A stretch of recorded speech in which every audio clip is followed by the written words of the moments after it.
Hey guys, Josh from SoccerReviewsForYou.com, and I just wanted to make a video today mostly about breaking in soccer shoes. I had a lot of questions about this, and I thought I would clarify some techniques and give you guys some ideas on what are the best way to break in soccer shoes, because there's no best way, but there's some things that people are saying out there that really are not things that you should do.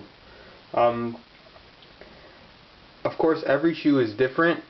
I have here some Superflies and a Puma King Finale. I found those to be, well, the Superflies for sure are the most challenging shoe to break in, but the Puma King has a very unique fit at the start, as do most Pumas, and some other shoes have it, but they don't feel particularly comfortable at first, but that's because they do require some break-in. First off, I just want to clear this off, is the hot water trick. I get so many questions saying, should I use the hot water trick to break in this shoe? Should I use it to break in this shoe? No, don't use the hot water trick. The only shoe that you ever need to use a hot water trick is the Superfly. For those of you that don't know, the hot water trick is putting your shoes under hot water and basically letting it run on your shoes for about 10 minutes. And that will, basically what it'll do is soften up the upper of the shoe. It does more than just soften up the upper of the shoe. It heats up everything. Heat is generally not good for a soccer shoe. There's glue all the way around the edges of a sole plate. Heat makes it melt, I guess. It makes it melt, and that could ruin the bond between the upper and the sole of the shoe. Heat breaks down plastic. For those of you who are doing that on Adizeros, Adizeros as it is are not durable shoes, so you really should not be doing it to Adizeros at all, or any other shoe for that matter. The only shoe I really ever recommend you doing that with, and only if you need to, is the Superfly. Simply because it's so stiff that it can totally handle it. But basically all the hot water is even doing, it's not breaking in your shoe. It's heating up the upper, making it ever so slightly softer so you can break it in. If you just put it in the hot water and then let it sit for 5 days, it's going to be exactly the same as before. All the hot water is doing is speeding up the break-in process by heating up the shoe a little bit, so when you can actually go wear the shoe instead of breaking it in slower without the hot water. So the reason I have two pairs of Superflies here is an older pair of Superflies, just so I can show you guys how they look after break-in, because they do stretch out a little bit, I find. The toe box definitely drops a little bit, and the upper becomes a little bit wavy, but they become a little bit softer. They're still not the super soft shoe, but they definitely fit my foot. And I think a lot of mistake people make is Superflies are not for everybody. Not everybody's going to be able to fit in a Superfly. And this is basically a pretty much unbroken in Superfly, as you can see. The shape is still perfect, hasn't changed. Where this blue one, you can see the toe box is how much it's dropped. This shoe really requires some good break-in time, especially if you've never worn a Superfly before. You'll be surprised on how long it actually takes to break in. But as far as I know, Nike's dumping all this. But if you do like the Superfly, and it probably is, after break-in, it's probably the best fitting synthetic shoe you can get. Thin synthetic, that is. It's definitely worth going for. The Puma King, this is the reason I brought this out, is because it has a very narrow toe box. The whole front of the shoe is pretty narrow at first, which is probably part of the reason why people go try this shoe on, as well as most Pumas for that reason. I've even found the new Power Cats to be very similar, that they fit very tight, very stiff in the front, and they're just overall not very comfortable. But they do give them some time, they break in, the leather softens up tremendously. This is probably some of the best leather quality on the kind of traditional soccer shoes, and they stretch out and they end up being super comfortable. You just got to give them some time. Some little tricks I do when I break in shoes. You should do double sock.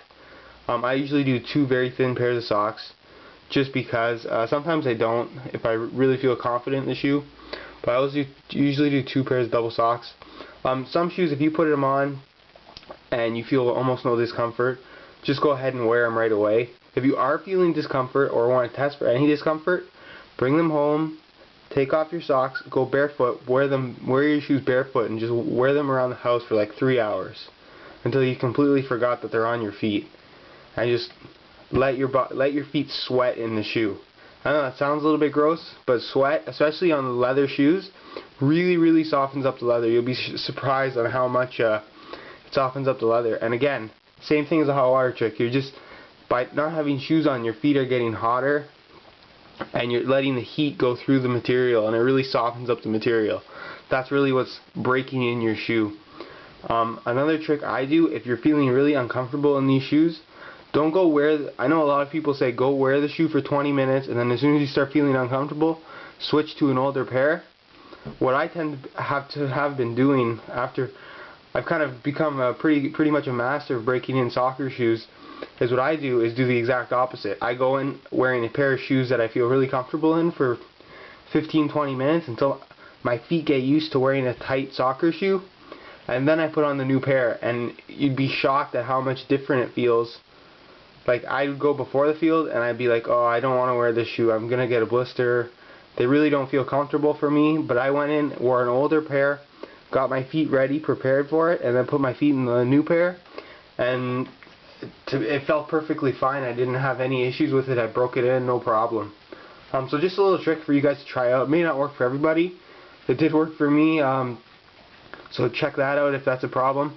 And again, when you're wearing the shoe barefoot, if you are feeling any pressure points, it'd probably be a good idea to put tape on them. And another thing is, you should never ever get blisters when you're breaking in a soccer shoe. The only shoe that may give you blisters is the Superfly, but if you're wearing your shoes to the point where they're giving you blisters, then you're just not being smart about it. You need to take your shoe off before you get the blister, because you can definitely feel the making of a blister. But if you're getting a bad blister because you're just being stupid and hoping it's going to go away, you gotta take your shoes off and switch them, because there's no point in getting a blister for nothing. You can't really blame the shoes. It's mainly your fault. Of course, there are shoes that are more comfortable than others, but as far as breaking in shoes, again, it's kind of a suggestive thing. Some people can put on a shoe for the first time and have no problems with it at all, where others really need that break-in time. So there you go, guys. That's some little tricks and hints on how to break in soccer shoes. There's no best way to do it, but really avoid the hot water trick. It's really not a good thing. Make sure you guys go check out my Facebook page, guys. That link's in the description. Also, go check out the website, guys, soccerreviewsforyou.com. There's full written reviews on all of this stuff. Go check it out. Really great information there. It's a huge source of information. So if you're interested in any of that, go check that out. soccerreviewsforyou.com. The little titles on the video there, guys. Also, I'm on Xbox Live now. My account name is Josh Vujo. That information in the description as well. Basically, all you have to do is add me on Xbox. So let me know you're from YouTube. I'll accept your friend request, and if you guys see that I'm on, don't be afraid to invite me to a chat, and I'll be happy to talk with you guys. As always, guys, thanks for watching. Don't be afraid to comment, rate, subscribe. It really helps me out. Don't be afraid to like and favor the video, and thanks for watching, guys.